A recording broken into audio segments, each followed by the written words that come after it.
Tout au long de l'année, l'Alliance française organise différents événements qui assurent l'enseignement et la diffusion de la culture française en principauté, mais également dans de nombreux pays. La semaine dernière, l'antenne monégasque de ce réseau se lançait dans l'organisation de sa première conférence. Elle avait pour thème « L'élection française, une institution peu commune ». Et pour en parler, l'Alliance française avait invité le politologue Pascal Perrineau. J'ai trouvé que c'était un thème extrêmement stimulant parce qu'il faut interroger l'élection présidentielle. Les Français font comme si ça faisait partie maintenant de notre paysage quotidien. Mais il faut savoir que c'est récent. La première élection présidentielle en France, sous la Ve République, ça date de 1965. Donc quelque part, c'était hier.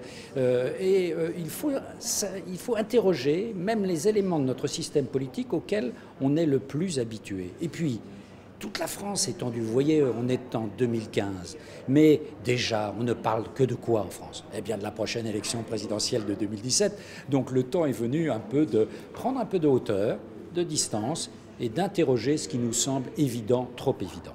Ce thème de l'élection présidentielle est totalement d'actualité. En effet, début octobre, Claude Bartolone, président de l'Assemblée nationale en France, a remis un rapport sur l'avenir des institutions. Il préconise 17 propositions, dont l'instauration d'un septennat non renouvelable pour le président de la République.